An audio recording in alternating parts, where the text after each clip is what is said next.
Hey everyone, thank you so much for joining this workshop. Today we're going to talk about how you can build 3D, AR, and VR experiences in just 15 minutes or less. I'm Alan, founder of echoAR. We are a cloud platform for 3D applications that provide tools and network infrastructure for developers and companies like yourself to build any 3D application that you can imagine. I'm going to start by saying hello. As I mentioned, I'm Alan, founder of Echo 3D. I did my master's in computer science at Columbia University, specializing in AR and VR and 3D applications. I did my undergrad in computer science electrical engineering, so I'm a certified nerd and a big believer in the 3D space. Now, before we start, I want to level set here a little bit. I'm going to throw out a lot of these terms, augmented reality, virtual reality. So let's define them together so we'll make sure that we are all talking about the same thing. So virtual reality or VR is when everything around you is digital. You're fully immersed in a 3D environment, and everything you're seeing around you is a digital construct that's being projected into your eyes through some kind of headset or glasses, and you're fully immersed in this 3D environment. You're controlling the world with your hands or a kind of a pair of controllers, as opposed to augmented reality or AR, in which you still see the real world, but that world is being overlaid with 3D data. You're looking at the world through some optical see-through, like a glasses or a headset, or through a camera see-through, like a phone or a tablet. And that world is basically being injected with 3D content. A really cool way to understand this is the amazing movie Space Jam, in which we have Michael Jordan being teleported into Looney Town. Everything around him is a cartoon, basically a representation of virtual reality. He is fully immersed in this cartoonish world, interacting with Bugs and the other Looney Tunes in a fully cartoonish environment. As opposed to what we have later in the movie, in which we have the Looney Tunes coming to us, interacting with the Bugs. So Bugs and the Looney Tunes are coming to us, interacting with Michael Jordan and Bill Murray, basically coming into our world. So that's the differentiation. VR is us going to Looney Town, and AR is Looney Town coming to us. Now, these are obviously very comical examples, but something that you all know and probably used in the past or even currently is things like Pokemon Go. That's an amazing example for augmented reality, in which you have people running around, interacting with digital monsters that are not really there, and basically interacting again with digital content in the real world. And another example for VR is we have Beat Saber, a really cool game that a lot of users basically slash cubes based on the rhythm of the music in a fully digital environment. They're fully immersed in a 3D environment wearing a headset. Another example of this technology that is really close to my heart, and the pun is definitely intended, is my thesis project back at Columbia University, where we took CT and MRI scans, converted them into 3D models, put them on these smart glasses by Microsoft called the Microsoft HoloLens, and allowed the physician to basically see the patient's heart floating above them during surgery. It was an amazing, amazing use case of augmented reality in the operating room. So the hashtag was AR in the OR.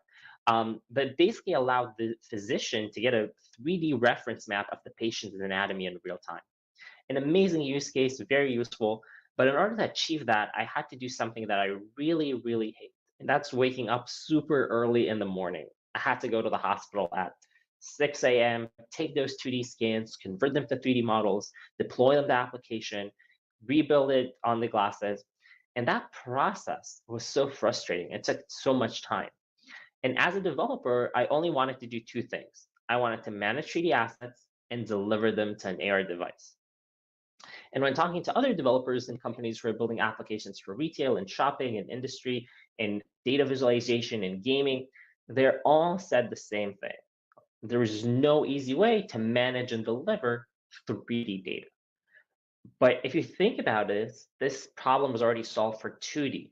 If you want to build a website, you can use something like Heroku as your cloud backend. If you want to build a mobile app, you can use Parse or Firebase as kind of your backend as a service. So we have this amazing transition from web to mobile to now metaverse, AR, VR, immersive, 3D, call it whatever. And the question obviously has to be asked, who's going to build the best cloud platform to facilitate experiences like that? And you've guessed it, that's Echo. So Echo basically provides tools and network infrastructure for companies and developers who want to build 3D applications at scale. We provide tools and network infrastructure for developers who want to build games and any 3D experience you can think of at scale. So today we're going to see how you can use our platform to build applications, how you can rapidly create prototypes, and how you, again, can create a 3D experience in 15 minutes or less.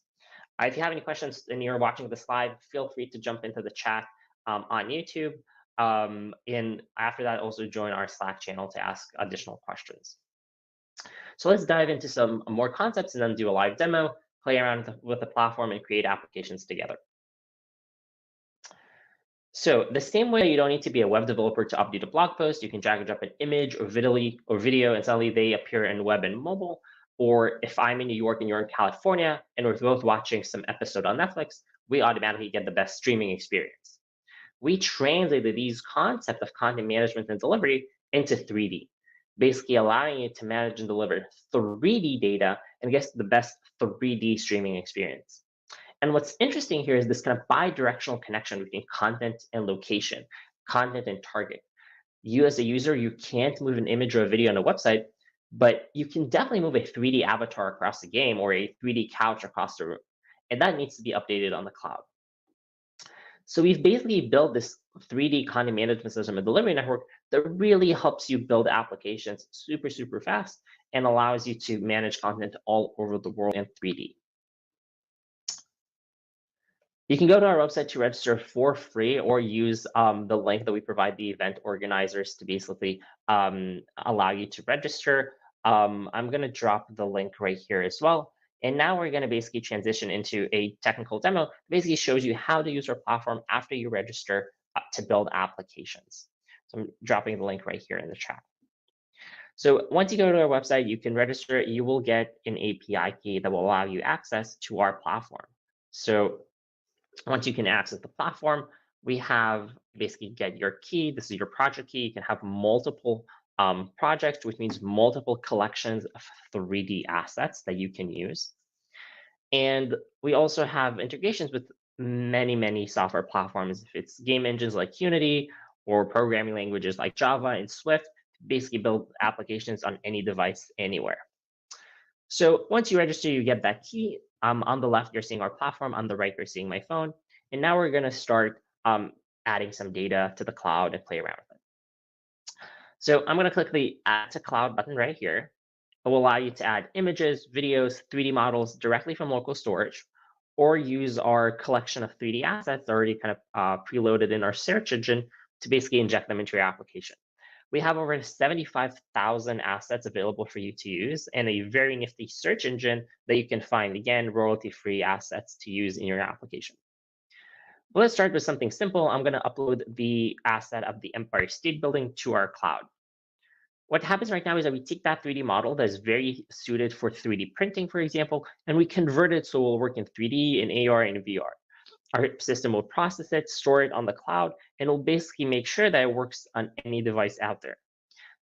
For example, now you can see that the Empire State Building is here in 3D. Originally, I have it as an OBJ file, but if I try to download it, I already see that the system converted it to other formats like GLB and USDZ. This just means that it will work on any device out there. Now that we have it right here, let's see it in augmented reality, shall we? So I'm going to click this button right here. It will open a QR code. You can actually scan this QR code right now yourself if you're watching this live. It will redirect you to a website. You don't have to install anything. And it will basically allow you to spawn that 3D model in your camera. I'm going to do it right now on my phone. So basically scanning the QR code. You can do it with any camera application. Basically, most of them already know how to kind of detect QR codes or use a dedicated QR code scanner. I can see the Empire State Building on my phone right now. How cool is that? Streaming from the web. And now if I'm going to click CNAR, data will stream from the cloud to the phone. And voila, the Empire State is here with me. I can scale it down, move it a little bit with my fingers. But how cool is that? We just upload the content to our cloud and suddenly it's available to stream immediately. Very cool stuff. I can walk around it, walk inside it. Super, super, super simple. Okay, so we uploaded that model to the cloud and we were able to see it in on a website. Now what happens if I want to see it, let's say in a mobile app? So that's also a possibility. Again, we have these integrations everywhere. If I open a mobile app right here, it will basically stream the data from the cloud to this mobile app as opposed to the browser. And I'll be able to see the same 3D model right here. Let's see. Super, super cool. Very similar to what we saw earlier, but now we have that into a dedicated app. Because it's a fully fledged app, you can add any features that you want. You can build it however you want. Perfect. So we saw web, we saw mobile, but everything we saw so far was basically allowing you to see the asset on the floor. That uses a algorithm that basically is called SLAM, but it focuses on surface detection. The camera recognizes the floor next to you and or some kind of surface like a table or a chair, and basically projects those 3D assets on top of that. Another technology that we support is image recognition, basically the camera recognizing an image and overlaying data on top of that. So let's see how that works. So I'm going to click this button right here again, the QR code, to basically show you the other options that we have. So I'm going to click see on an image instead. I'm going to scan this QR code. And again, if you're watching this live, you can scan this with me. It will redirect your website. Again, you don't have to install anything, but it will project the 3D asset now on this image, on the QR code. The QR code will act as the real world anchor for it. You can see the Empire State Building is now popping out of my screen because the QR code is basically the real world anchor for that asset as opposed to what we had earlier. That's just basically the floor. So really, really cool stuff. Another example I can show you is face filters. So that's something that is very common today in the world of AR and VR, basically social filters. Things are really common in camera-first applications like Snapchat and TikTok. If I scan this QR code, again, it will redirect to a website. No need to install anything. And that 3D asset will be projected on my face and anchored basically as, yeah, there you go, anchored on my face using the face as the real-world anchor. Very, very cool stuff. And again, you can do it yourself just by scanning the QR code right now. Fantastic. So we saw how you can upload content. You saw how we can basically stream it to the floor next to you, to a web browser, to a mobile device, on an image, or on the floor next to you, or on your face as well. Another thing that we basically support is allowing you to upload different types of content and also allow you to have custom images. So if I can decide that I want to upload content, let's say a video, I can do that too. So let's upload that video here. There you go. And I'm also going to use a custom image at this point. So basically, instead of having the real world anchor be a QR code, I want a custom image to basically be the real world anchor. This could be any image that you want. It could be your business card, and then you project a video of yourself talking about yourself. It could be a magazine, and then you project an ad.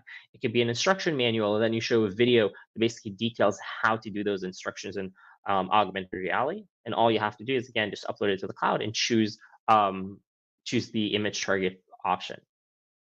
Another option that exists is basically tagging assets based on location. So for example, if I upload this 3D fox and I want to put it in a specific location, I can anchor it into, let's say, the city of New York. So I'm going to do New York here. That will translate it to real world coordinates, and basically will add the asset in a specific location.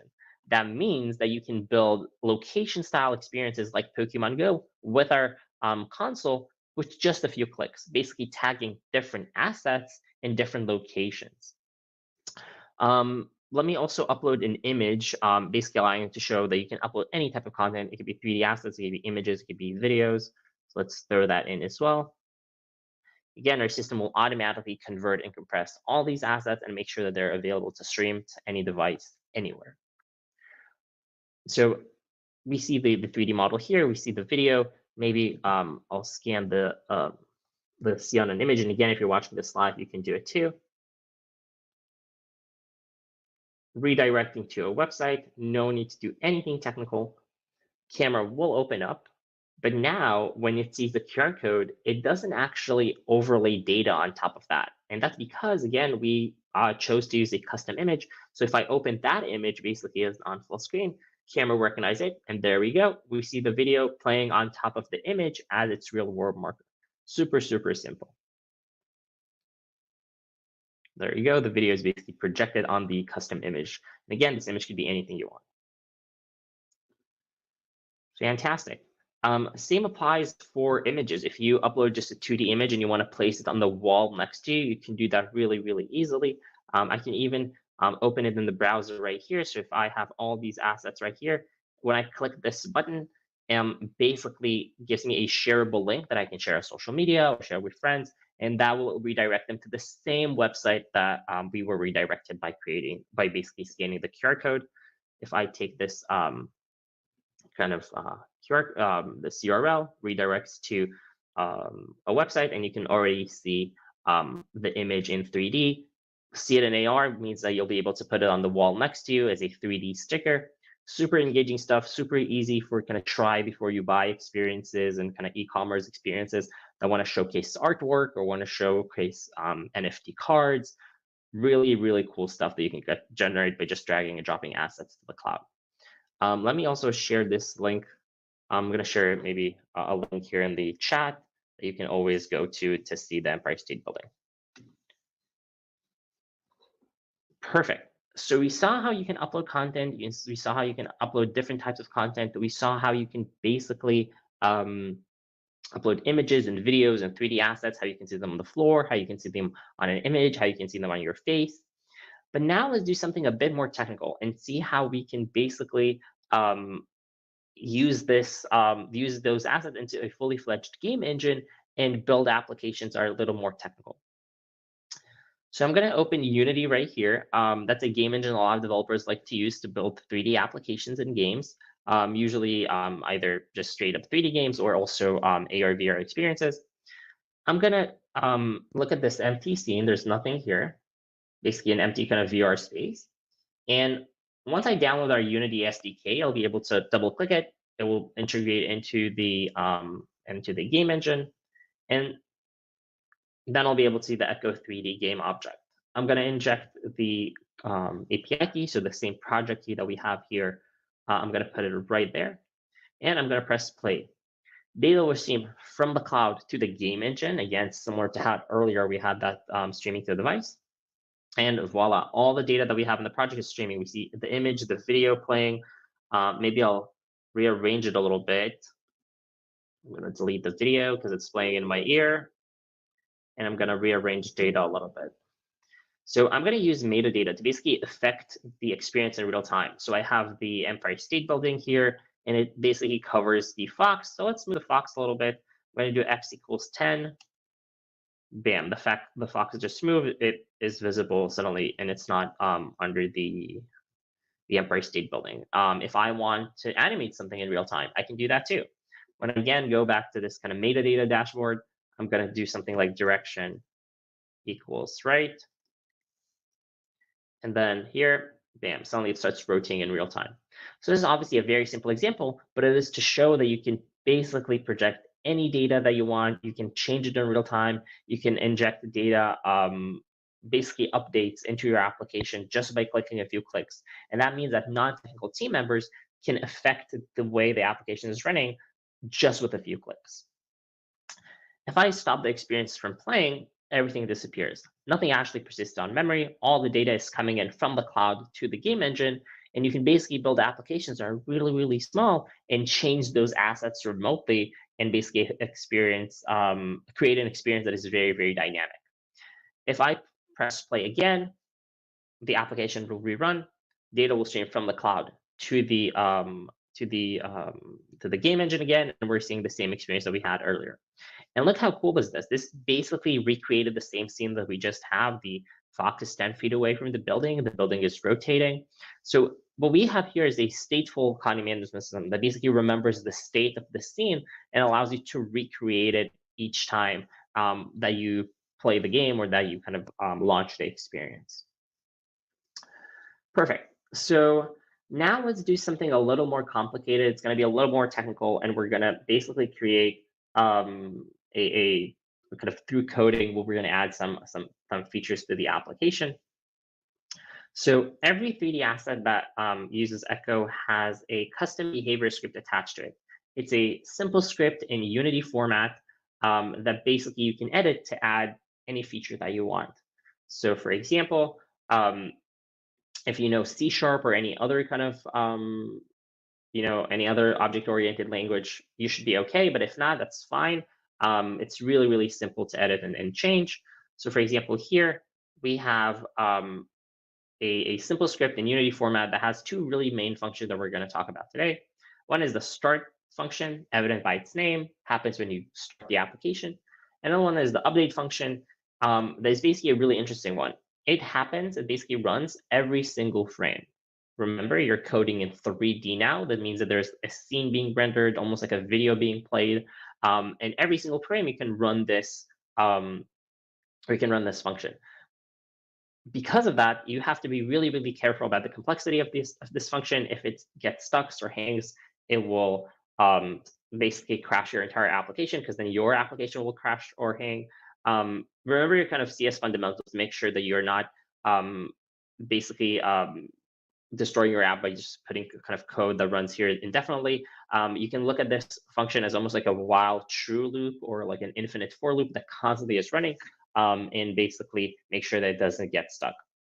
But let's do something simpler for now. We have this kind of start function that has some code in it. I'm going to enlarge it a little bit. And let's see what this snippet of code does. It says, do I have any additional data? If I do I have an additional data called name? If that's the case, let's set the name of the object to that name. Just super, super easy. So let's decide that I'm gonna let's kind of refresh stuff. I'm gonna delete this these assets. Let's just leave the fox right here, and let's decide that we want to give this fox a name. So I'm gonna do name equals Kevin. And now where we're basically streaming the application, again, it will only stream the data that the project has. So for example, now we'll have the fox here in the center. Look how cool is this? Now the fox here is named Kevin. Super simple stuff. I would basically able to run the code, run the application. It checked, does this asset have metadata called name? If it does, let's set that name to Kevin, and that's what we got. Super simple stuff. If I change this to something else, for example, let's change it to, I don't know, Jim. It didn't change on the game engine. Why is that? Because the snippet of code that we have to basically rename an asset only runs when we start the application, which means that if I restart it right now, again, it will query the data. Data will stream from the cloud to the game engine, and now there you go. Now we have Jim the fox instead of Kevin. Super simple stuff. Now, what happens if I want to do this in real time? I want this to change the same way. If it changes in the console, I want it to change in the game engine. So what I can do, and you kind of guessed it probably, is I'm going to go back to the script, and I'm going to move the snippet of code from the start function to the update function, basically meaning that every single time that I run the application, it will query the servers. It will check, do I have any new data? And if I do, I'm going to change the name. So let's see how that works. So I'm going to click the play button. It will basically recompile the application a little bit. And voila, we have Jim the fox right here. If we change it now to something else, let's say Kevin, go back to the game engine, voila, suddenly it's named Kevin. Super, super simple stuff. And this basically means that you're able to change data in real time and affect anything you want. It could be an if flow, it could be enable or disabling features remotely. Super, super, super simple stuff that you can basically generate and control your application remotely. In a second, we're going to build a more complex application. Let's do like a COVID visualizer together. But the kind of concept are pretty similar. You're bringing data from the cloud and you can control it remotely super, super easily. We have a question here in the chat about programs are compatible with Surface Pro. Yeah, so you can basically use any device out there that has a web browser for at least for the things that I showed in the beginning of like uploading things that are consistent with the web. You can open those links that I shared earlier in any web browser, and that should work. Note that on mobile devices, on Android, Chrome is kind of the best when it comes to optimization, and on iOS, only use Safari because that's the only browser that Apple allows to have camera permissions. So if you want to inject something to kind of the world, you'll have to have your browser has to have camera permissions. We also have kind of a bunch of sample apps that you can use. So we're gonna try to kind of download them. And if you're having issues or like kind of lag issues around seeing something on the floor, try using the see on an image feature or see on the face. They should be a little lighter for your device to process. Great question there. Perfect. So now let's build a more complex application and then go back to the console and explore some more features and things that are kind of no code-ish that you can do. So what I'm going to do right here is I'm going to delete this box and I'm going to upload content directly from my computer. So let's do that. So I'm going to upload a 3D model of our beautiful Earth, and I'm also going to attach a CSV file, basically an Excel file that has all these pre-loaded metadata files. Our system will parse those and attach them to the asset. So I'll be able to affect the application already, so I don't have to type them in. Let's upload it to our cloud. Fantastic. While it's uploading, I'm also going to swap the custom behavior script under the hood, basically make the script that we have there a bit more complex. So let's see that. And let's see how it changed. There we go. So now the script is basically on the same format. We have the start function, we have the update function, but it's going to be a bit more complex and interesting. Let's see. So what do we have here? So now we have this kind of collection of all the continents. We have a dictionary. We have a data structure that basically says, here's basically represents the graph. We have the start function that is basically the same. And the update function is much more interesting. Let's see what it does. It queries the data, says, do I have a scale? If I do, perfect. Let's parse that into a number. And then it iterates over all continents, asking, do I have a data point regarding that continent? If I do, and I have a graph, let's update that graph to reflect that data. If I don't have a graph, let's create it. Let's create a cylinder, give it a color, give it a name, give it a location, and basically position it next to the model. And if we don't have a data point and we have a graph, let's destroy that graph. Perfect. So we have the Earth spinning right here, and we have all these data points available right here. If I press play now, data, again, as we remember, will stream from the cloud to the game engine, and voila, now we're seeing Earth spinning. And what's cool about this, and that we're basically seeing all these data points, all these kind of cloud data being reflected as graph bars, showing, for example, in this example, the distribution of COVID all over the world, and creating a really engaging kind of informational 3D application about it. And if you want to change the data, no worries, we can go back here, decide the number of cases in Antarctica. Instead of 1, it's 5, and then bam, that data kind of automatically changes. Let's see that again. I'm going to do 5 to 10, and then it just changes. If we delete everything, if we delete the asset, it will also be deleted. But these are basically simple things that you can kind of change remotely and affect your application. And you can also take the source code that is fully available on our website. I'm going to share the links in a sec, and basically allow you to expand this application. For example, connect it to the WHO API to rapidly and kind of consistently change data in real time. So super, super easy stuff, and basically allows you, again, to build fully fledged applications. And again, if we stop this, everything disappears because nothing persists on memory. I'm going to share the links, some of the links right here. So if we go back to the console, we can see some really, really useful links like our documentation, that basically has a step-by-step guide of everything I did so far. So you can recreate everything we did either by watching this video or going through the documentation. Our GitHub page includes a lot of open source examples that we're going to review together right now, one of them being that code visualizer that we just built. Our community Slack basically allows you to ask questions, engage with our team. We can help you out if you're stuck with literally anything on the platform. You can email us and just tweet. So I'm going to share some of those links here in the chat. So definitely check them out.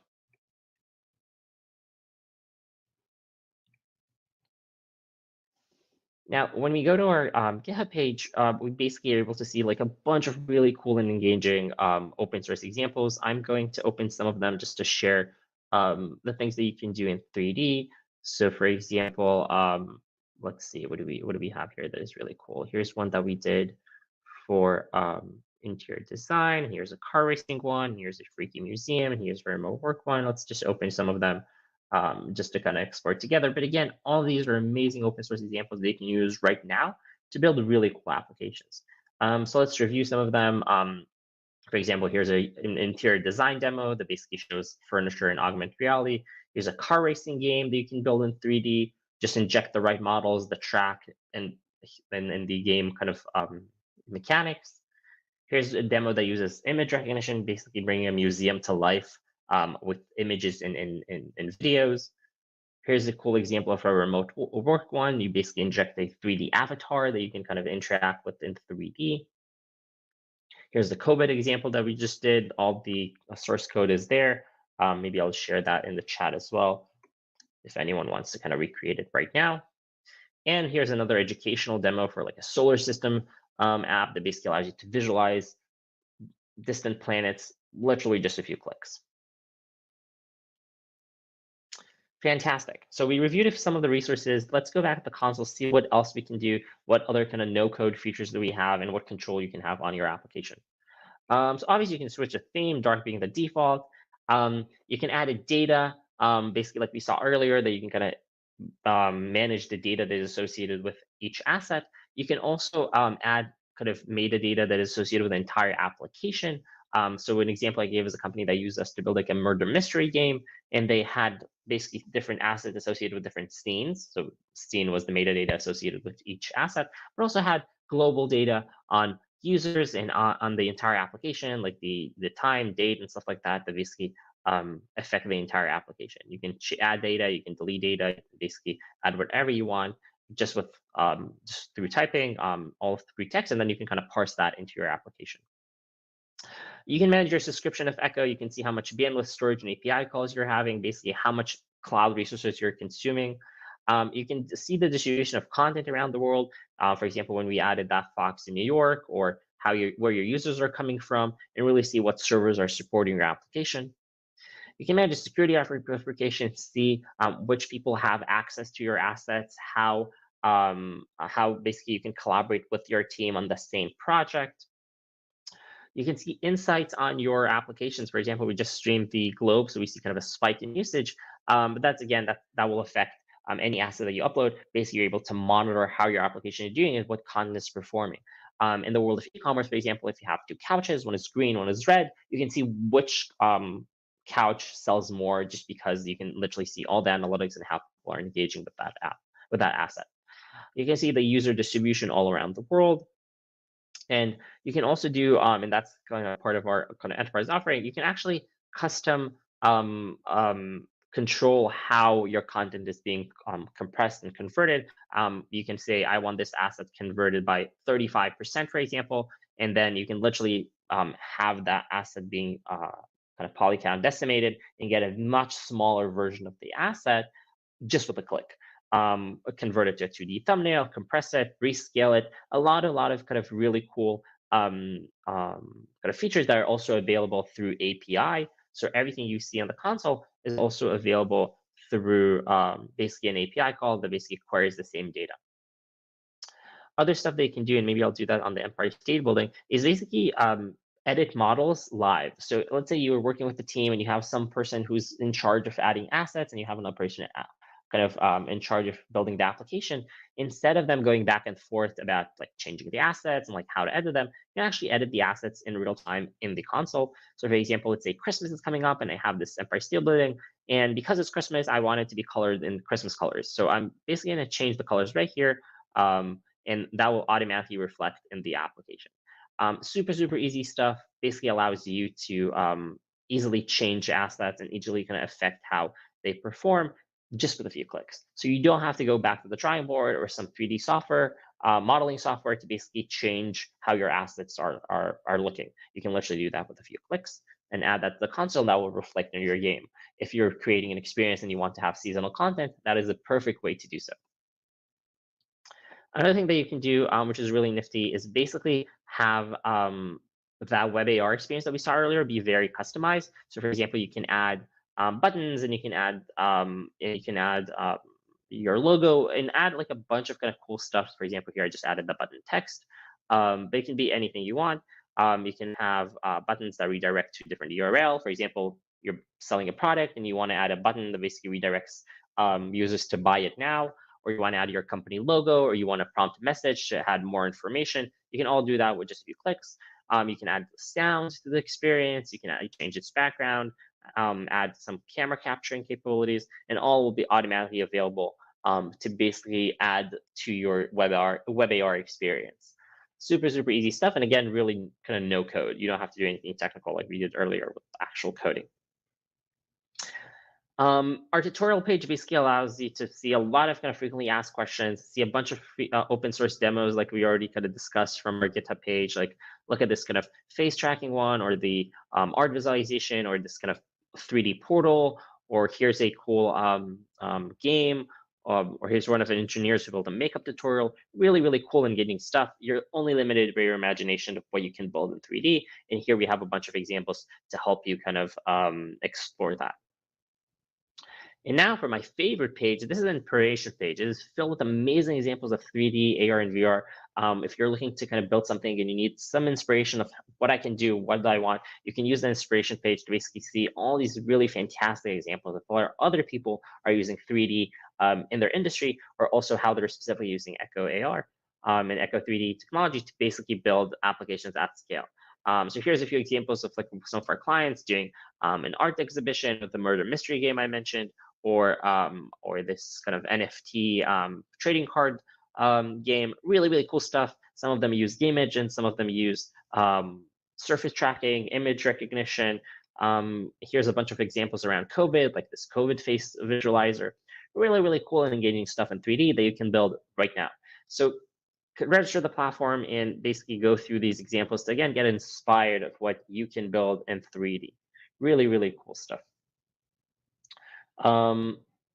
Fantastic. So I'm going to go back to the slides. Again, if you have any questions, feel free to jump in the chat, and YouTube if you're watching, and we'll be able to kind of answer them. Yeah, we have a question about the limits of file size. Yeah, so no limits. You can upload really, depending on the plan that you have. You can basically upload any file size, and we will make sure that that will stream anywhere in the world. We will basically compress and convert that file to make sure that it will basically work at any device out there. Great question. Another we have, is it compatible with 3D images created? Yeah, so if you upload images, we will convert like 2D images, we will convert them to 3D stickers. When you say 3D images created on Oculus Quest, I assume that you're talking about things like Tilt Brush, like applications that will allow you to kind of sculpt things in 3D. Definitely, you can export them to an FBX file, for example, upload that file to Echo, and then automatically you'll be able to stream that anywhere. Very cool stuff. Yeah, Galaxy Sketch, definitely. So as long as you can export those assets from those kind of 3D paint applications, you can upload them to Echo, and then automatically you'll have a link to share them with everyone, or you'll be able to kind of bring them into a game engine. Great questions, everyone. Fantastic. So let's go back to the slides, kind of recap a little bit and wrap up. Perfect. So what do we see so far? So we saw how developers can basically choose any platform, if it's Android, iOS, or web, or game engines. We saw that content creators need no technical skills to manage content. A lot of the things that we did in the beginning and then the end of just drag and drop, clicking buttons worked automatically. We take care of building, storing, and delivering your assets to any device out there. and you're basically able to experience that on any hardware, regardless of kind of how you go about it. We saw the developers basically save time and money in server setup. We drag and drop assets, suddenly we're able to stream them, and you don't have to worry about servers and like setting that up at all. We saw the content creators need no technical skills to build an application. Again, a lot of the things that we did were really, really no code, just drag and drop in a few clicks. And we saw the companies could scale applications all over the world, basically sending data anywhere with just one click of a button. We saw a lot of 3D experience that you can build. We talked about kind of surgery, and we talked about ads and interior design and shopping and data visualizations. Look again at the inspiration page to basically get inspired of what you can build and how kind of 3D can fit into your industry. Again, you're only limited by your imagination. It's really an amazing tool for you to use, and 3D is definitely something we're going to try to think about how we kind of inject that, how we can leverage spatial computing in that regard. A little bit more about us as a company. We won a bunch of awards, and we're back with some of the most amazing investors in the country, like Convoy Ventures, Reimagine Ventures, Space Capital, and Techstars. And we were there for every major tech event. So if you're there and you're CR team, definitely say hello. Hopefully, we'll have more and more events as kind of COVID dies down. We love to say that we basically empower developers to build applications across any platform, anywhere. We're building the track for everyone to kind of create applications with any device. And you should basically, as I mentioned, register on a platform. We have a very generous free tier that you can use and basically recreate what we just created. 3D applications everywhere on your device right now. So if you have any questions, please let me know in the chat. We'll love to answer some more. Let's see, we have a question about like viewing multiple 3D assets and 2D assets in one QR code. Yes, so definitely, if you go to our platform right here, so when you basically have this link to your 3D asset, you can actually see all of them and have this kind of carousel of assets. Let me show you how to do that. If you go right here and you just delete the entry, the specific entry, and you just like use the project key, you can have multiple assets basically loaded at the same time. If I go to this link right now on my phone, I'll be able to cycle between assets and cycle between 3D models, basically have like a gallery of the assets I have. That same works, it works the same if you have multiple 2D images uploaded, and then you'll be able to basically cycle through artwork, for example, and have a really cool engaging use case of like multiple artworks that you're doing for an e-commerce website, and you can basically stream them and show them through a single link or a QR code. Great question. Fantastic. If you have any other questions, feel free to write them down in chat. If not, make sure to join our Slack channel and ask them there. We'll try to hang out there as well to answer questions later. Thank you so much for joining this workshop. Again, if you have any questions about 3D, AR, and VR, make sure to give us a note. You have my email right here. And again, join our Slack to basically discuss. Thank you so much for being here. Hopefully you learned a lot about augmented reality, virtual reality, and 3D. We covered a lot of things. If it's, again, surface detection, image recognition, face recognitions, and all that we're able to kind of condense into a really quick 45-minute session. So if you have any more questions, feel free to reach out. Make sure to register at echo3d.co. And thank you so much for joining.